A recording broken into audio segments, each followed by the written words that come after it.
Hi Owen, really good session today. Hope you found it helpful. Just going to run through what we discussed now from the session. As we said at the start here on the left-hand image, this is a really good sort of setup position with that lead arm, the club, the grip's looking really good. The only issue we had, as you started going through the setup, you put your left hand on there now, kind of created a setup. Then as your feet were starting to set, left-hand grip kind of got readjusted again back then.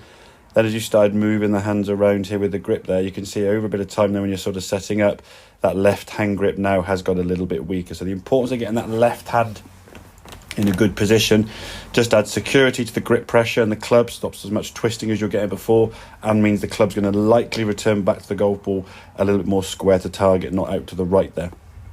The other issue we can see now missing in the golf club, as you went back, you turned your shoulders nice in the first part. As you get to about here now, everything all lifts up to the elbows, the arms.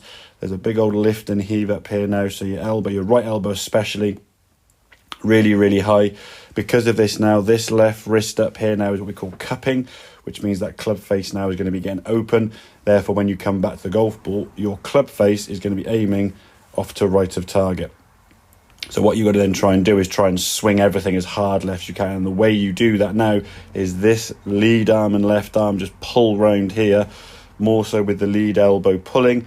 And you can see as you come through, your left elbow trying to sort of just hit everything left of target in sort of, in some way, sheer desperation to try to send it non-right. The problem is, in an attempt of doing that, you're often going to be coming into the goal what we call from a steeper angle, as opposed to the more ideal shallow angle we're looking for. And that can cause that ball to pop way up in the air, hitting the sky shot as you said you were getting. So the practice for me now is going to be looking at trying to get the club under more control when you go back. So you can see here now as you go back, your elbows nice and level, good rotation. Obviously a fuller swing would go a little bit further, but in your mind this only felt like you've gone back to about here. So you can see even going what feels shorter, you're still making a reasonable length backswing. And then through the golf ball now, it's just trying to mirror this position post impact with that unhinging, getting that club back into impact squarer and the left elbow staying down.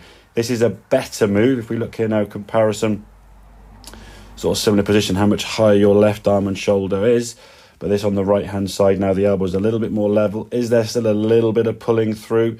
There is here now at this point in this left arm, or left elbow should I say, should be starting to point towards the ground.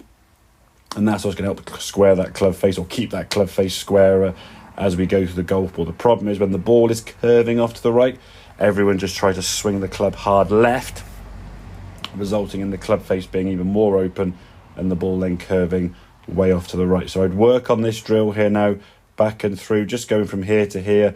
I just try and get as much speed as you can with that. Obviously, to create some speed, as we were discussing in the session, you've got to be nice and loose here with the grip.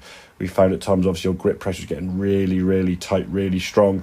I made it very difficult for you to actually control this club and swing with any speed. So loosening off that grip, getting this hinging and unhinging working better through the swing, get that club face back on the ball, aiming at your target with a little bit more speed, ultimately helping in the ball going a little bit straighter and obviously a lot further. So I hope that makes sense, Owen. Any questions, obviously give me a shout, but I'll catch up with you soon. Cheers, buddy.